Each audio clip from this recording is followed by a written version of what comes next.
നമുക്ക് കാനഡയിലേക്ക് ഒരു trip plan ചെയ്യണം. അതാണ് എന്റെ ഏറ്റവും വലിയ ആഗ്രഹം. നീ എപ്പോ വേണമെന്ന് പറഞ്ഞാൽ മതി, നമുക്ക് അറേഞ്ച് ചെയ്യാം. അത് കേട്ടാ മതി. മൈമേ,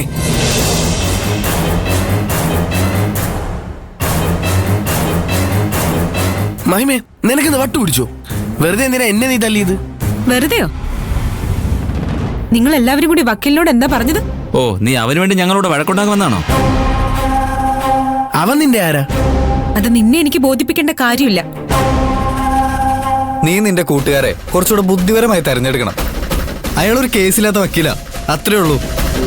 എടാ മരവാഴേ, നീയൊക്കെ എത്ര വലിയ നിലയിലെത്തിയാലും കാശുണ്ടാക്കിയാലും നിന്റെ ചുറ്റുമുള്ള ഒരാൾക്ക് പോലും അതുകൊണ്ട് ഗുണം ഉണ്ടാവില്ല.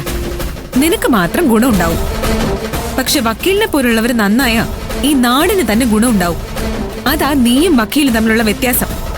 അതുകൊണ്ട് ഒരിക്കലും നിന്നെ സ്വയം വക്കീലുമായിട്ട് കമ്പയർ ചെയ്യാൻ നിൽക്കരുത്. നിനക്കൊന്നും അതിനുള്ള യോഗ്യതയില്ല. എടി, ഞങ്ങൾ ആണുങ്ങളാ. ഞങ്ങളുടെ മീതെ കൈവച്ചിട്ട് നിനക്ക് ഈ നാട്ടിൽ കൂടെ കൈയും വീശി നടക്കാൻ പറ്റും തോന്നുന്നുണ്ടോ? ഞാൻ കൈയും കാലും വീശി നടക്കും. നീ എന്ത് ചെയ്യും? എടാ, ഞാനായതുകൊണ്ട് നിനക്ക് ഹെൽമെറ്റ് കൊണ്ടൊരു അടിയെ കിട്ടിയുള്ളൂ.